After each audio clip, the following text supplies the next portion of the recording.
welcome back again to my YouTube channel and happy weekend po sa inyong lahat, guys. So, good vibes lang tayo ngayong Saturday, ha? So, walang mainitang ulo. No hate po muna and let's spread love ngayong Sabado. So, yun nga, guys, no?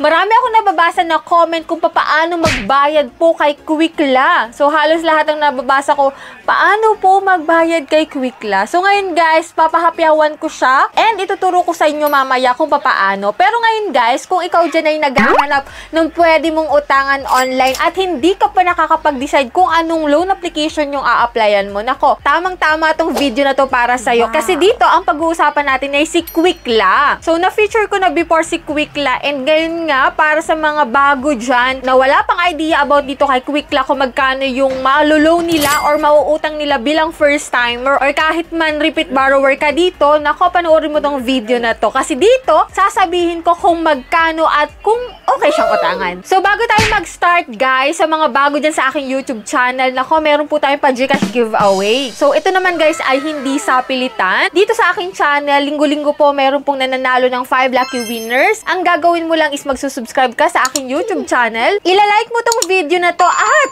mag-iiwan ka ng comment about kay Quickla. Kung ikaw ay naka-experience na umutang kay Quickla, i-comment mo kung ano yung naging experience mo and i-share mo na rin kung magkano yung na-loan mo dito. Para at least yung manunood ng video na to, mababasa sa comment section yung mga naging experience mo. And doon, makakapag-isip sila na, ano, uutang pa ba ako dito kay Quickla? Kahit ganun yung mga nabasa ko. O, diba? Mga ganung comment, guys, ha? Huwag yung basta-basta comment lang. And, magandang balita, ha? Next Monday na po yung last Monday of the month. May mananalo ulit ng ating pa-cellphone giveaway. Naku, only win to, guys, no? Marami nang nanalo ng paulit-ulit. And baka ikaw na yung susunod na manalo. Kaya ano pang inaantay mo? Subscribe, like, at mag-iwan ka na ng comment dyan sa comment section. And ito nga, guys, no, ang pag-uusapan natin kung paano magbayad kay Quickla. Halimbawa at nagbabalak kang umutang kay Quickla, magkano ba yung mauutang mo at marireceive mo? So, keep on watching.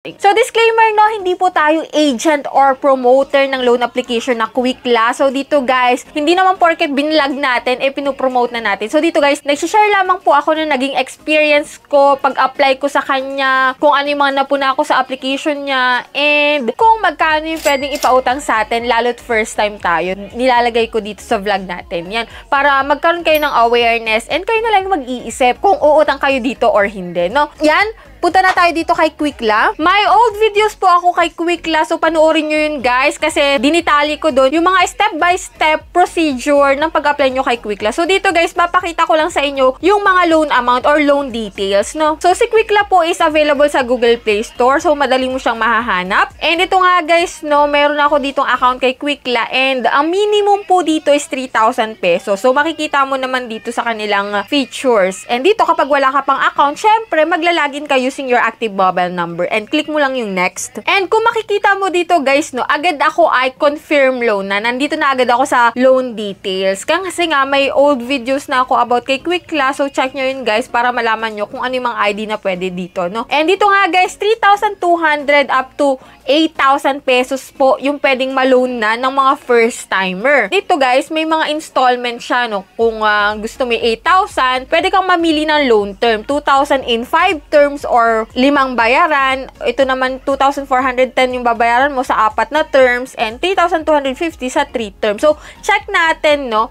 So, dito, guys, ito po ay kada 15 days ng 15 days. Kung ang pinili mo ay 3,250 in 3 terms, ang next na babayaran mo na po is May 10, 2024. Ayan, 3,250. So, dito, guys, may service fee dito na 675. So, bali, guys, 3 terms to. Yung 675 na service fee dito, guys, yun yung ibabawas sa principal amount mo. Kaya, hindi mo po siya buong matatanggap kasi may mga service fee. So, kada pinipili mo ay 4 terms or 5 terms, nadadagdagan po na nagdadagdagan yung service fee. So, dito nga, guys, sa 4 terms, no, tatlong 675 po yung babayaran mo plus yung interest na 75 pesos. So, i-add mo yun lahat guys at yun yung ibabawas dun sa principal amount mo. So, dito guys, pag pinili mo tong 2,410 in 4 terms, yan yung babayaran mo, no? Kada 15 days. So, ito naman, kapag 2,000 guys, yung pinili mo, yung interest tapos service fee, i-add mo lahat yan, yung service fee at saka interest, yan po yung total amount na ibabawas dun sa principal amount na ilulong mo sa 8,000. Halimbawa, 8,000.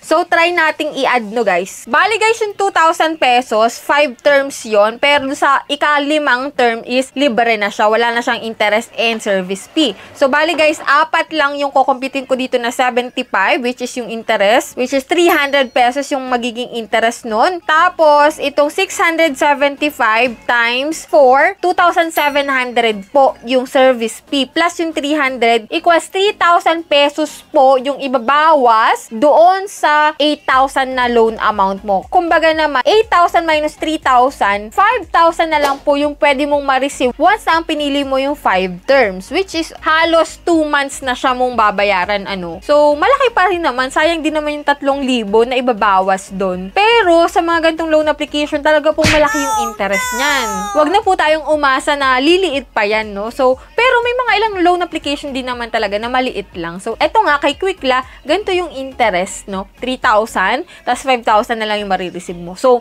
nasa sayo na talaga kung maglo-loan ka dito kay Quickla. After ko sabihin sa'yo, after ko ilahad sa'yo yung kanilang loan details, pag-isipang mabuti kung talagang need mo, okay ba sa'yo yung interest? Okay ba sa'yo yung bayaran? Kasi nga marami din naman nagko-complain na, yan, mataas nga daw yung interest. So, ganun talaga guys, no? Kaya nga sabi ko sa inyo na manood muna kayo ng reviews, magbasa ng mga reviews bago kayo mag-click ng submit sa mga loan application na yan, no? Nasa sa inyo na po talaga yung desisyon kung mag-iisip muna kayo or basta-basta kayo uutang ng wala man lang inaasahang pambayad. Siyempre, dapat yung uutang, wag naman sana tayo magkaroon ng mindset na porket online loan application, tapos nang haharas ay, hahayaan na lang natin, wag na lang bayaran. Na kung saan, guys, in the first place, tayo yung umutang, no? Be a responsible borrower para magkaroon tayo ng mga loan application natin na talagang alaga natin. Kung may emergency moment tayo, ay talagang maaasahan natin. Kasi, as for my experience, guys, nung ako hindi nakapag-alaga ng mga loan application na halos nalilate ako, na overdue ako, na hindi man talaga may iwasang ma-overdue, no, na wala tayong pambayad. So, yun, nagkaroon ako ng bad credit history and nung nangangailangan na ako ng pera, yan, halos ng mga ina-applyan kong loan application, nare-reject na. So, yun yung aking kinahihinayang. And sana, wag nyo na akong tularin na magpa-overdue, pero hindi naman talaga maiwasan, di ba? So, yun lang guys, yun lang yung payo ko. Manood muna kayo ng mga reviews bago kayo umutang, bago kayo mag-click ng submit. And ito nga guys, no, para sa mga nagtatanong kung paano magbayad kay Quickla, meron po dun sa kanilang mismong application na repay. Click nyo lang po yung repay na yon and may option po kayo kung saan kayo pwedeng magbayad. Pwedeng offline, halimbawa wala kayong GCash, wala kayong bank transfer, pwede sa offline, which is pwede sa M. Luhulier, RD Pawn Shop, 7-Eleven, and Palawan Pawn Shop. Pwede po kayong pumunta doon, no, kapag wala kayong GCash. Pagpunta mo dun guys, dalhin mo po yung reference number, yung contact number na ni-register mo sa Quickla, email for confirmation. So, yun, yung mga dadalhin mo, valid ID, syempre, magdala ka rin. And kapag naman hindi offline ang gagamitin mo, pwede sa e-wallet, GCash or PayMaya, pwede. Pag bank transfer naman yan, mas okay din, no? So, ganun lang po yung pagbayad dito kay Quickla. So, marami naman silang option kung saan ka magbabayad. Kung sa GCash naman, guys, go to bills, go to loans, and hanapin mo yung kanilang biller name, kung ano yung nakalagay sa application. Meron namang instruction mismo dito sa loan application na Quickla. So, sundin mo lang yun, guys, no? That's all for today. Sa mga nakapag-loan na dito kay Quickla, share nyo dyan yung experience nyo sa comment section. And for those na hindi pa nakasubscribe sa aking YouTube channel, i-click mo na po yung subscribe button at i-on mo na rin po yung notification bell para updated ka sa ganitong usapan and sa mga bagong naglalabasan ngayon na loan application. So, that's all for today. See you on my next vlog, guys. See you on Monday!